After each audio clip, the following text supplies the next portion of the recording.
کیا آپ کو معلوم ہے کہ آسٹریلیا میں 2 کروڑ 27 لاکھ انسان بستے ہیں، جبکہ یہ ملک 20 کروڑ ریبٹس کا بھی گڑھ ہے، یعنی انسانوں کی پاپولیشن سے 10 ٹائمز زیادہ۔ ان ریبٹس نے آسٹریلیا میں اتنی تباہی مچا رکھی ہے کہ گورنمنٹ نے انہیں تباہ کن مخلوق ڈکلیئر کر رکھا ہے۔ جہاں آسٹریلیا کے لیے ریبٹس ایک نقصان دہ کریچر ہے اور وہ ان سے چھٹکارا پانے کی ہر ناکام کوشش کر چکے ہیں، وہیں چائنا نے پچھلے 30 سالوں میں 40 لاکھ سے بھی زیادہ ریبٹس امپورٹ کیے ہیں، ان کو کھانے کے لیے نہیں بلکہ کبوچی ڈیزرٹ میں ایک انوکھا ایکسپیریمنٹ کرنے کے لیے، اور جو رزلٹ نکالا گیا اس نے پوری دنیا کو حیران و پریشان چھوڑ دیا ہے۔ جب کوئی ریگستان ہری بھری زمین کو نگل کر اسے بھی ریگستان میں کنورٹ کرتا ہے تو اس پروسیس کو ڈیزرٹیفیکیشن کہتے ہیں، اور اس کا سب سے بڑا وکٹم ہے چائنا میں موجود کبوچی ڈیزرٹ۔ ایک وقت تھا جب کبوچی ڈیزرٹ سالانہ 5 لاکھ ایکڑ کے حساب سے پھیلتا جا رہا تھا، یعنی ہر سال یہ ڈیزرٹ 5 لاکھ ایکڑ کے قریب زرخیز زمین کو بھی نگل رہا تھا۔ اس وقت چائنا نے ایڑی چوٹی کے زور لگائے اور ڈیزرٹیفیکیشن کے اس ریٹ کو کم کرنے کی کوشش کی۔ 1950s اور 1960s کے دوران کئی پروجیکٹس لانچ کیے گئے، سینڈ کنٹرول اسٹیشنز بنائے گئے، ریگستان میں درخت لگائے گئے، لیکن ریت کا یہ سمندر قابو سے باہر تھا۔ پھر ایک دن وینگ وین بیاؤ نامی ایک لوکل انٹرپرینور نے سب کچھ بدل دیا۔ وینگ نے اپنے پیسے ایک عجیب و غریب آئیڈیا پر لگائے۔ اس نے کئی 100 ایکڑ ریگستان پر سوکھی جھاڑیاں اسکوائر شیپس میں رکھنا شروع کر دیں اور ان کے بیچ میں ولو ٹریز لگانا شروع کیے، جنہیں ہم بید کا درخت بھی کہتے ہیں۔ ولو ایک ایسا درخت ہوتا ہے جو پانی کے بغیر بھی زندہ رہ سکتا ہے، کیونکہ اس کی جڑیں ریگستان میں 300 فٹ نیچے تک جا کر پانی کو تلاش کرتی ہیں۔ یہ لکڑی پیپر اور فرنیچر بنانے کے کام آتی ہے، پر صرف تب اگر یہ پیڑ ریگستان میں ٹک پائے۔ کبوچی ڈیزرٹ میں تیز ہوائیں ریت کو اڑا کر بکھیر دیتی ہیں، جس سے اندر پھنسی ہوئی نمی بھی ایوپریٹ ہو جاتی ہے، اور انہی تیز ہواؤں سے ولو کے پودوں کو بچانے کے لیے اس کے ارد گرد جھاڑیاں لگائی گئی تھیں۔ شروعات میں وینگ پر سب لوگ ہنستے تھے کہ دیکھو کون پاگل ریگستان میں پیڑ لگاتا ہے، لیکن کسی کو بھی وینگ کے ارادوں کا علم نہیں تھا۔ اگلے 3 سال تک سب صحیح چلتا رہا، لیکن پھر ایک نیا مسئلہ کھڑا ہو گیا۔ ولوز کے پیڑ کو اب اسپیشل کیئر کی ضرورت تھی۔ اگر انہیں پیپر اور فرنیچر انڈسٹری کو بیچنا تھا تو ضروری تھا کہ پیڑ کی نئی ٹہنیوں کو فوراً کاٹ دیا جائے تاکہ درخت کا مین تنا موٹا ہو جائے۔ پر ریگستان میں یہ کام کرنا بہت مشکل بھی تھا اور مہنگا بھی، اور یہیں سے کہانی میں ایک نیا موڑ آتا ہے۔ یہی وہ پوائنٹ تھا جہاں خرگوش یعنی ریبٹس کی انٹری ہوتی ہے۔ خاص طور پر ریکس ریبٹس اس کہانی کا حصہ بنے۔ ریکس ریبٹ ایک خاص بریڈ ہے جن کا فر بالکل اوٹر یا اود کے بالوں جیسا ہوتا ہے، بہت ملائم، مہنگا اور لگژری کپڑے بنانے میں استعمال ہوتا ہے۔ لیکن ریبٹس کو یہاں لایا ہی کیوں گیا؟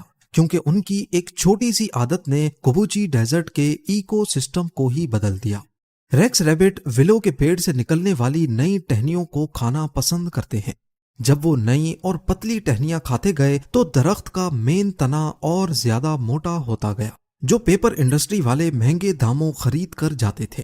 یعنی ریبٹس نے کھانا بھی کھایا اور پیپر انڈسٹری کو را مٹیریل بھی دیا۔ ایک طرف انوائرمنٹ، دوسری طرف اکنامی، دونوں کی جیت ہونے لگی۔ پر یہ کہانی کی صرف شروعات تھی۔ جیسا کہ آپ نے پہلے جانا، ولو پیڑ کی جڑیں 300 فٹ تک زمین کے اندر چلی جاتی ہیں۔ یہ جڑیں ریت کے اندر جا کر ان کی اسٹرکچرل اسٹیبلٹی کو بڑھانے لگی، اور اس سے فائدہ یہ ہوا کہ تیز ہواؤں کے دوران اب ریت اڑتی نہیں تھی اور ان کے اندر پھنسی ہوئی نمی ایوپریٹ نہیں ہوتی تھی۔ اسی بیچ ریبٹس نے اپنا اصل کمال دکھانا شروع کیا۔ ریکس ریبٹس کا ویسٹ یعنی ان کا گوبر فرٹیلائزر کے طور پر کام آنے لگا۔ چائنا کے زیرو ویسٹ سسٹم میں یہ بھی ایک قیمتی پروڈکٹ بن گیا۔ دوسرا، ریکس ریبٹس کی یہ بریڈ سب سے زیادہ بچے پیدا کرتی ہے۔ ایک فیمیل سال میں 50 بنی کو جنم دیتی ہے، یعنی ان کا ریپروڈکشن ریٹ بھی کافی زیادہ ہے۔ جب یہ ریبٹس زیادہ ہوئے تو ان کا گوبر بھی بڑھتا گیا اور زمین اور زیادہ زرخیز ہوتی گئی۔ دیکھتے ہی دیکھتے ریت کھیتوں میں بدل گئی، جہاں اب آرگینک سبزیاں بھی اگائی جانے لگی۔ ریکس ریبٹس کی ایک اور اہم خوبی نے بھی اس چمتکار میں اہم کردار ادا کیا۔ ان کی ایک اور خوبی یہ تھی کہ یہ گھاس تو ہضم کر لیتے ہیں لیکن گھاس کے بیج کو ہضم نہیں کر پاتے۔ اس کی وجہ سے بیج ایز اٹ از ان کے گوبر کے ساتھ نکل آتا اور کچھ عرصے بعد گھاس بھی ملٹی پلائی ہونے لگی۔ یعنی ریبٹس نے صرف ولو ٹریز کی مینٹیننس کا کام نہیں کیا بلکہ گھاس بھی اگائی اور آخر میں ان کے فر کو بھی مہنگے داموں سیل کیا جانے لگا۔ یہ پروسیس ایک سیلف سسٹیننگ سائیکل بن گیا۔ ریبٹس نے لٹرلی ریگستان کو ہرا بھرا کرنا شروع کر دیا۔ اس ایکسپیریمنٹ کی کامیابی کے بعد وینگ صرف یہیں پر نہیں رکا۔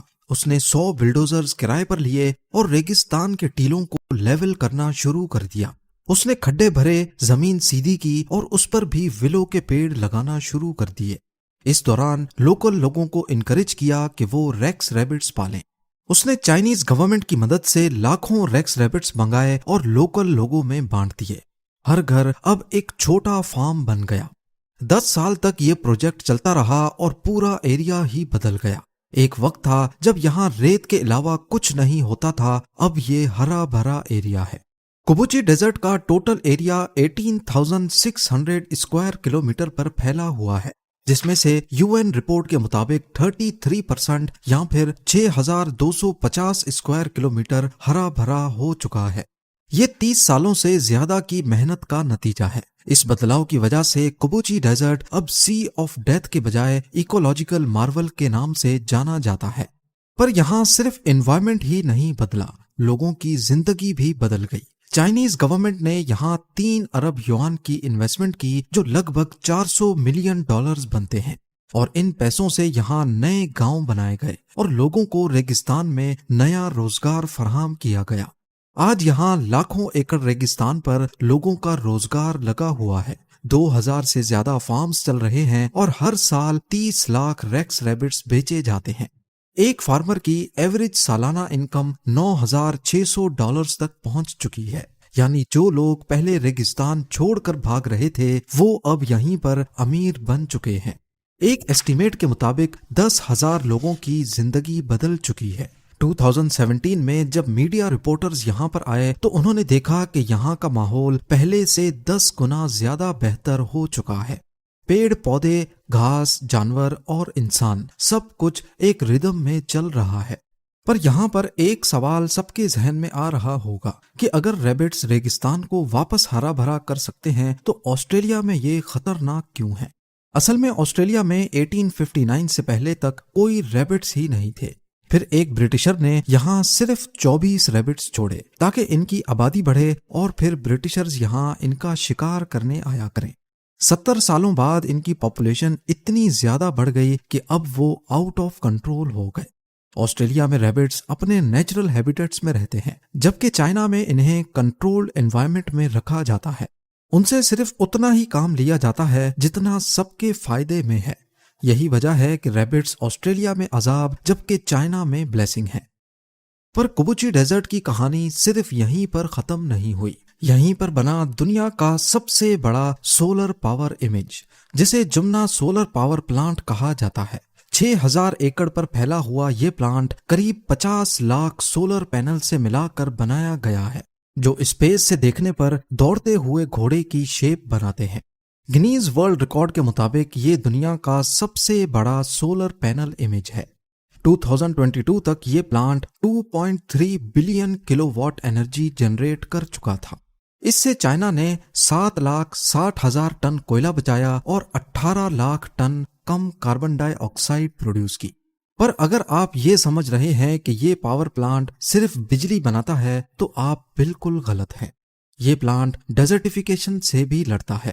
پینلز کے نیچے سن لائٹ نہیں پڑتی، لہٰذا ایوپریشن کم ہوتی ہے، جس کی وجہ سے یہاں گھاس اگائی جاتی ہے، اور گھاس کو کاٹنے کے لیے یہاں پر بھی رکھے گئے ہیں ریکس ریبٹس۔ ریبٹس گھاس کو کھاتے ہیں اور اپنے گوبر سے نئی گھاس کا بیج بھی بوتے ہیں۔ یوں نہ صرف ڈیزرٹیفیکیشن کم ہو رہی ہے بلکہ فری انرجی بھی پروڈیوس ہوتی ہے، اور آخر میں ریبٹس کا فر بھی مہنگے داموں سیل ہوتا ہے۔ اور پینلز کی وجہ سے یہاں تیز ہواؤں کی رفتار 50% تک کم ہو گئی ہے۔ کم ریت ڈسپلیس ہوتی ہے، جس کی وجہ سے آہستہ آہستہ نئی زمین بھی اپنے آپ زرخیز ہو رہی ہے۔ آج اگر آپ کبوچی ڈیزرٹ جائیں تو وہاں بھیڑ بکریاں، بطخ اور خرگوش ایک ساتھ رہتے ہیں۔ پینلز کے نیچے گھاس ہے اور آس پاس ولوز کے جھنڈ۔ کوئی سوچ بھی نہیں سکتا تھا کہ سی آف ڈیتھ کبھی سی آف لائف کہلائے گا، اور یہ سب شروع ہوا ایک چھوٹے خرگوش کے صحیح استعمال سے۔ آج دنیا بھر کے ریسرچرز اس ماڈل کو ایکو اکنامک ریولیوشن کا نام دے رہے ہیں۔ ایک رپورٹ کے مطابق دنیا کا 50% ایریا ریگستان ہے اور 40% ایریا ڈیزرٹیفیکیشن سے لڑ رہا ہے۔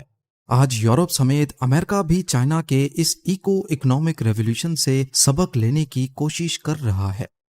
کبوچی ڈیزرٹ کا میسج صاف ہے، اگر انسان اور قدرت مل کر کام کریں تو موت کے سمندر کو بھی زندگی کا باغیچہ بنایا جا سکتا ہے۔